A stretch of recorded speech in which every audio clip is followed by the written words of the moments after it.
नमस्कार, मैं हूं शम्स ताहिर खान और आप देख रहे हैं वारदात।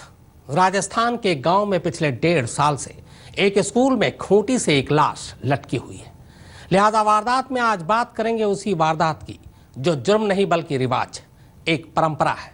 इंसानों के लिए इंसानों का बनाया एक ऐसा कानून है जिसे खून बहा कहते हैं। खून बहा यानी आंख के बदले आंख, हाथ के बदले हाथ और जान के बदले जान। पर खूंटी से टंगी उस लाश का सच आप जाने उससे पहले पुणे की एक तस्वीर आपको दिखाना चाहता हूं। एक ऐसी तस्वीर जिसे जिसने भी देखा वही सन्न रह गया।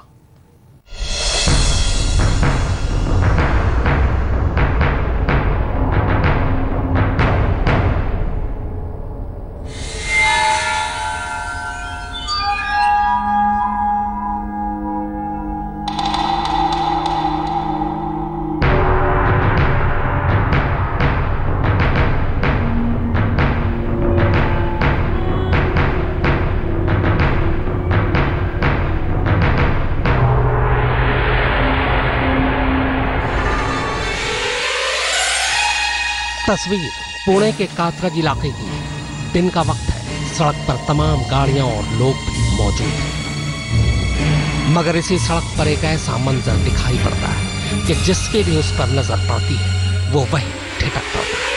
क्या करें, मंजर ही कुछ ऐसा है।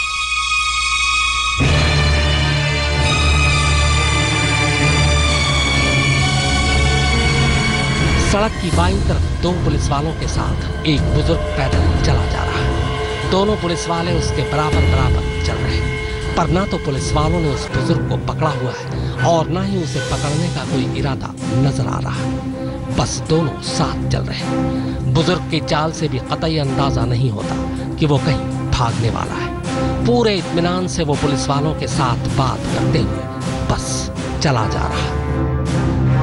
मगर उस बुजुर्ग के दोनों हाथों में जो कुछ है उसे देखकर उसके पास से गुजरने वाले लोग अचानक रुक जाते हैं। पहले ऑटो वाला रुकता है, फिर बाइक वाला, फिर स्कूटर वाला।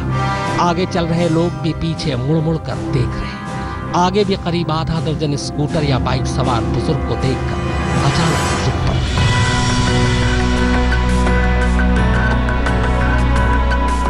अब इससे पहले कि हम आपको इस बुजुर्ग की कहानी सुनाएं, आइए जरा कलेजा मजबूत कर ये देख लीजिए कि उसके बाएं हाथ में है क्या। दरअसल बालों से पकड़कर ये बुजुर्ग एक कटा हुआ सिर अपने हाथों में लटकाए है, जबकि उसके दाहिने हाथ में कुल्हाड़ी है। इसी कुल्हाड़ी से ये सिर काटा गया है और ये सिर किसी और ने नहीं बल्कि खुद इस बुजुर्ग ने ही काटा है। जानते हैं ये कटा हुआ सिर किसका है? इस बुजुर्ग की अपनी बीवी का। मेरी माँ बाहर भांडे बर्तन धो रही थी, उतने में उसने अंदर से कुराडी लेके आया। फिर मारा, मेरी बेबी उनको छोड़ाने गई तो उनको भी अंदर बाहर से धकेल के फिर अंदर जाके उनको कुलूप बाहर से कड़ी लगा दिया, कुलूप लगा दिया। फिर लगाने के बाद में उसने बाहर ये कर दिया। अब सवाल ये है कि बीवी का सिर काटने के बाद ये यूं पैदल कहाँ और क्यों जा रहा है? तो जवाब ये है कि बीवी का सिर काटने के बाद ये सर और कुल्हाड़ी दोनों लेकर खुद ही पुलिस स्टेशन की तरफ जा रहा है ताकि अपना गुनाह कबूल कर सके और लगे हाथों सबूत भी पुलिस को सौंप दे।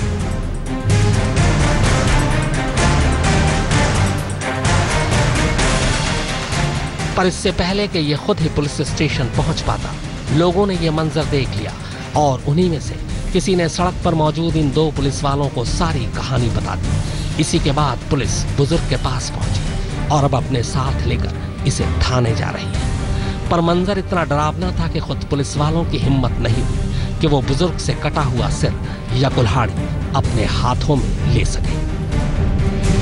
गुस्से में बहुत ज्यादा था। हो सकता है कि वो पुलिस को कुछ करेगा नहीं, लेकिन वो कुछ उसका दिमाग संतुलन शायद बिगड़ गया, ऐसा लगता था उस वक्त। लेकिन वो बराबर अपने पुलिस ने पकड़ के उसको हैंडओवर किया पुलिस स्टेशन।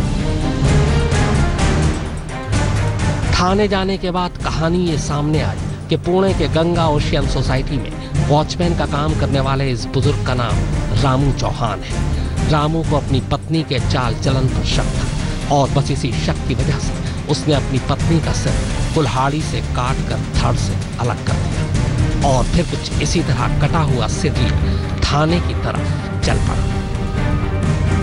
2 बेटों और 3 बेटियों के पिता रामू ने अपनी पत्नी का सिर्फ सर ही नहीं बल्कि हाथ पांव भी काट डाले थे। वारदात की जगह से इस पुलिस स्टेशन तक यानी लगभग 5 किलोमीटर तक आरोपी बहुत ही गुस्से में आग बबूला होके चलते हुए आए और यही बात बताती है कि हत्या की वजह बहुत गंभीर है, जिसकी तफ्तीश में पुणे पुलिस जुट गई है। कैमरामैन गोपाल हरने और समीर शेख के साथ पंकज खेलकर, पुणे आज तक। और अब बात पिछले 1.5 साल से राजस्थान के उदयपुर जिले के स्कूल में खूंटी से टंगी एक लाश की। ये लाश पिछले 1.5 साल से अपने अंतिम संस्कार का इंतजार कर रही है। ये लाश पिछले 1.5 साल से अपने कातिलों की गिरफ्तारी का इंतजार कर रही है। पर कमाल देखिए, पूरा जिला, आसपास के सारे गांव और तमाम पुलिस वालों को इस लाश की खबर है, पर खुद पुलिस की भी हिम्मत नहीं कि वो लाश को खूंटी से उतार सके।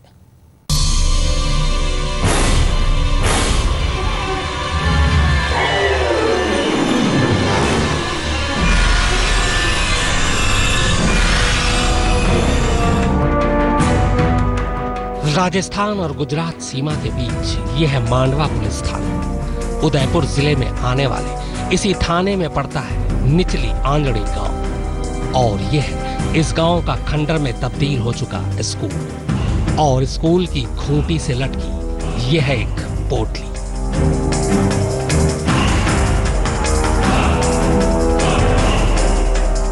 पिछले 1.5 साल से यह पोटली इसी तरह यहां लटकी है।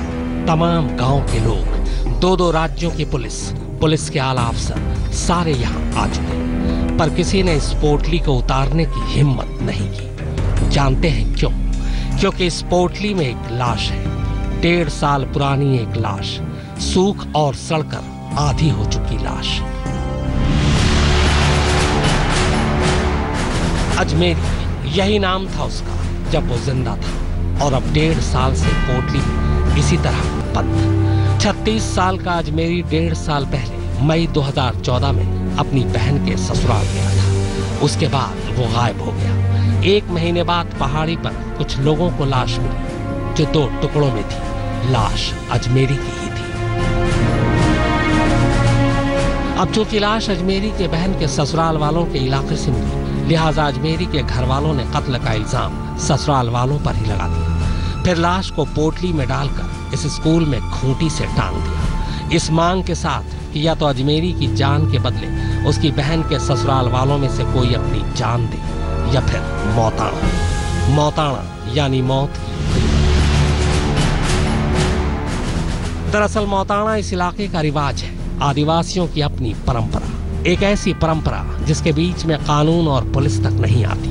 यही वजह है कि सब जानते हुए भी पिछले 1.5 साल से पुलिस इस लाश को खूंटी से नीचे नहीं उतार सकी।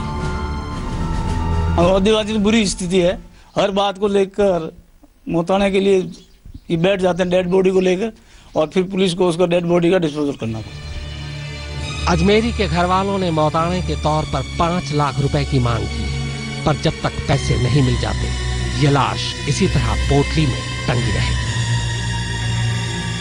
બેન કમી મન કે બરાબર તો મહેમાન ગયો એટલે મારો ભાઈ આવ્યો ને એટલે મારા ભાઈ સો ગયો એને મેં પૂછ્યું બરાબર બનવીને પૂછપરછ કર્યું તો તમારો કે ભાઈ મેં છોડી દિયા અમે કે જોવા પડ્યા તો કોઈ મારા ભાઈ મળ્યો નહીં તો આ રીતને મેં તપાસ કરી કે જંગલ में ગયો કે સો ગયો કે ढूंढने लगे 2-3 महीनों बाद हमारा भाई मिला।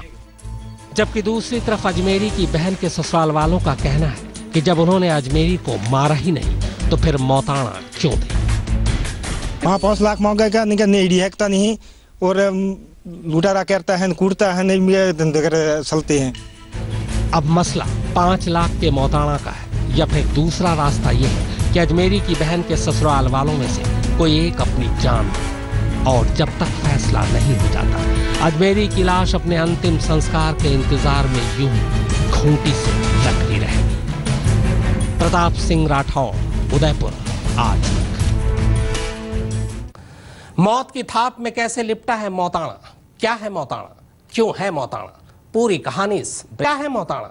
क्या है मौताने का सच? हमें यकीन है कि हमारी तरह आप भी हैरत में पड़ जाएंगे जब आपको ये पता चलेगा कि हमारी और आपकी इसी दुनिया में ऐसी बस्तियां भी हैं, ऐसे इलाके भी हैं जहां मौत जब आती है तो खुशियों की तरह आती है, और तब इस खुशी के मौके पर बजता है मौत का ढोल।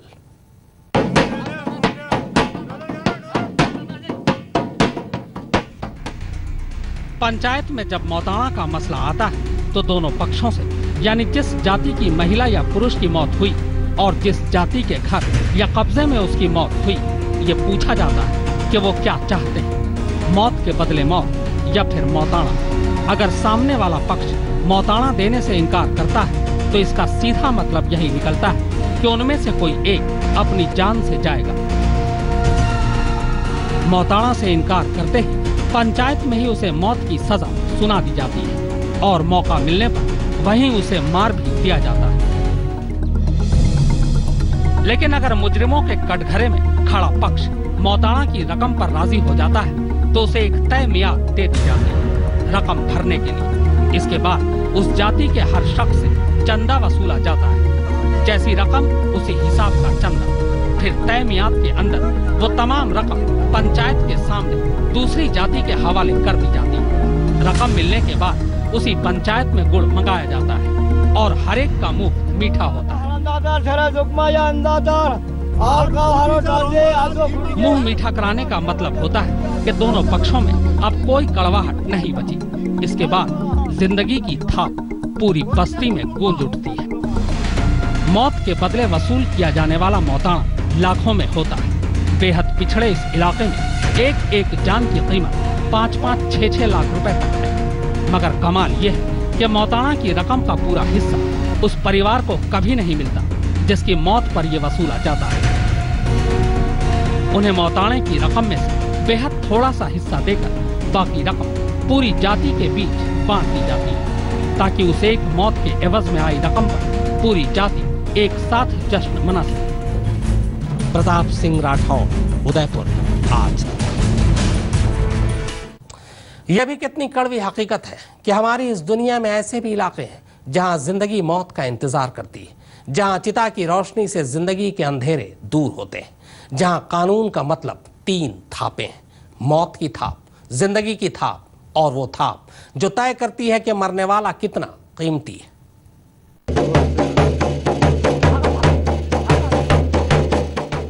ये थाप जिंदगी और मौत के बीच की थाप है। ये थाप मौत की थाप के बाद और जिंदगी की थाप से ऐन पहले बजाई जाती है। इस थाप का मतलब होता है कि संसद का सत्र यानी पंचायत शुरू होने वाला है। जी हाँ, हर मौत के बाद तमाम जातियों के बीच होने वाली मीटिंग को यहाँ संसद कहते हैं। अब चाहे मौत की थाप हो, जिंदगी की या फिर संसद की, ढोल जब बजेगी तो उसकी थाप सुनने वाले हर कान को संसद के सत्र में हिस्सा लेना लाजमी है, वरना उसे जुर्माना भरना पड़ेगा।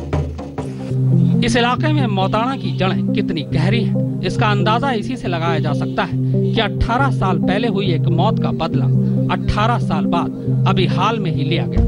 दरअसल 18 साल पहले एक शख्स की सांप काटने से मौत हो गई थी। जिस शख्स के खेत में सांप ने काटा था वो शख्स मौताना के डर से अपने पूरे 70 सदस्यीय परिवार के साथ इलाका छोड़कर रातों रात भाग गया।